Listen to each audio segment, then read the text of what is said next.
Hi, welcome to my messy house. My name is Tina Bevington. I'm a librarian for history at the University of Victoria. And today I want to talk to you about databases.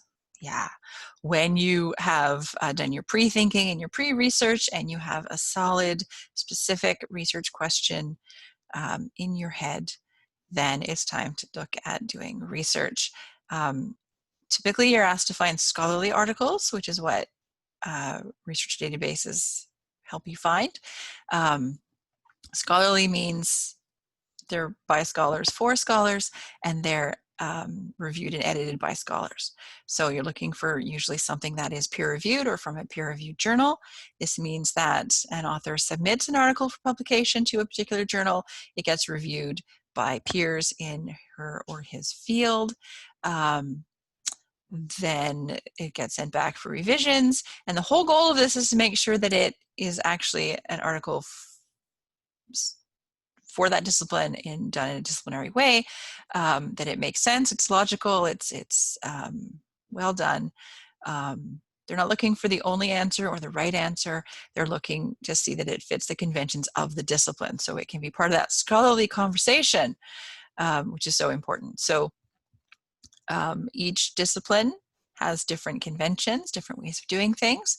Typically in a history article, you're looking for references to primary sources and original research done with original primary sources. So there's lots of other kinds of articles, but that's, I think, what you'll encounter the most. So how do you find those things? If you go to the open web, you can find a bunch, but you may not be able to get the full text, or it may ask you for money. Never pay money for things. We already paid for this stuff for you. So best way to do it is to go through our website, and let's do that now. I'm going to share my screen to enable me to show you what I'm talking about. So, oops. There it is. Sorry about that. This is our website at uvic.ca/library, and we want you to start here and go through here and use our URLs for two main reasons. One is that we've organized this for you so you can find stuff. It's no small feat, but we have grouped like things together. We have made available the most scholarly stuff in the most organized, usable way for you. So that's one thing, is to save yourself time and energy. The other reason why you go through here is you can log in at uvic.ca before you start, and then you may have to log in again to access a particular tool or resource. But once you're logged in, it knows your UVic person, and it will give you access to all the wonderful things that we pay for. So both the tools and the stuff inside the tools and the full text of that stuff. So you need access to all those things. You need to demonstrate that you're a UVic member, student, staff, or faculty. So you need to log in, sometimes more than once. So just make sure that you do that. If you're on campus, or if you're using the VPN to pretend to be on campus, you will not have to log in to the same degree. But it never hurts to log in anyway, so just to make super sure you get access to everything that you need and want. So there's two ways to find databases in here. What is a database? A database is a set of structured information. So this is really important. This is not the open web where everything is just thrown up with no other stuff. Databases are made by publishers. They have a lot of human work behind them. So in a typical database, you have an article index.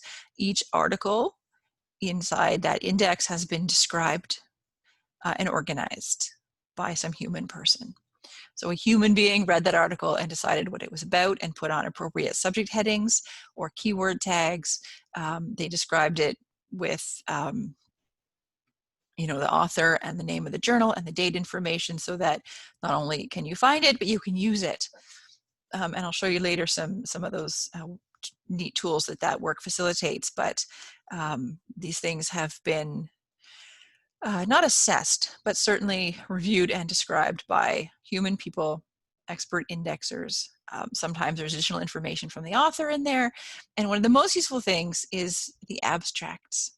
So somebody has read the article, summarizes it in an abstract, so that you can read that summary and know at a glance whether or not that article is worth downloading and reading for you in this particular moment in time. So all that human effort is what makes it structured information, lots of value add there in a database. Plus, on the open web, everything is there all jumbled up together. In the databases, it's all disciplinary. So it could be a big discipline like humanities or a small discipline like British history, but it's organized, things are grouped together in a way that is useful to you. And each database is designed for and by its own community of scholars. So the history databases have tools unique to the needs of historians that meet those needs that you can use to meet your needs. The database for psychology has unique tools that meet the needs of psychologists, and articles are described in a way that's useful to them. So each community of scholars has its own needs, its own special tools and things, and the databases reflect that because they are made by and for scholars in that discipline. So there's two ways to find them. One is to go to research help and look at the subject guides. So the subject guides are just pathfinders to information, created, curated, organized by your own librarians. Okay, so you can see the list of subject headings here. These typically correspond to programs at UVic. And if we go down to history, you see there's 19 guides for history. And if I go to military history as an example, find articles is a tab here. And then you can see I give you some recommendations for databases to find articles for military history.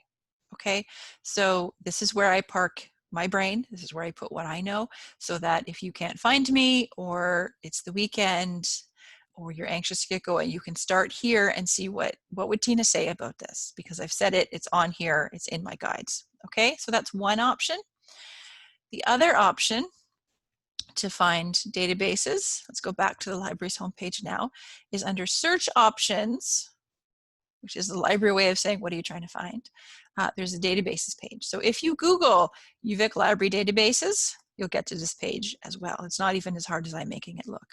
We give you the 12 most heavily used databases at UVic. You can see that these are very general, big things. I want you to probably start with more specific information. So let's go down to databases by subject and look at what's available for historians.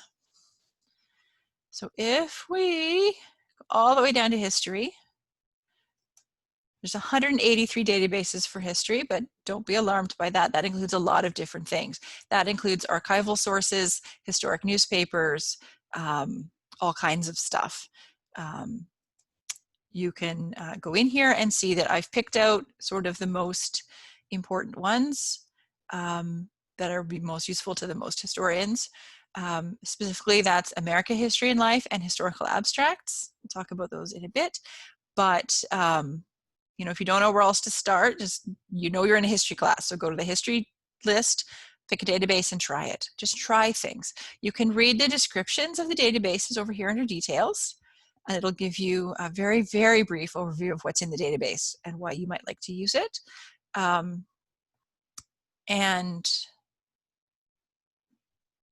if you're not sure, give yourself 2 minutes and try it.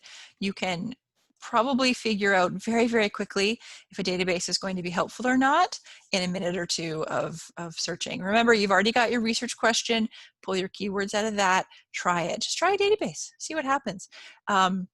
Every librarian has a favorite test search that they do to sort of assess a database and try all its fancy tools.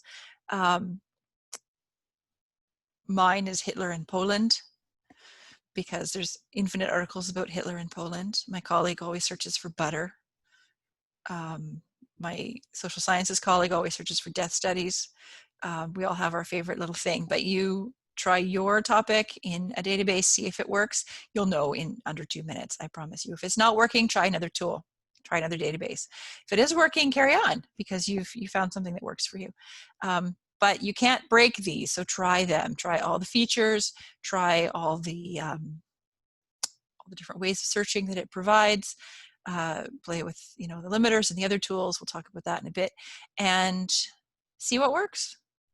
See what works. and you'll be great. You'll do great. So that is all about databases and finding scholarly information. In my next video, I'm going to actually go into a database, try it, and show you the tools and tricks inside of it to make your life easier. Thanks so much.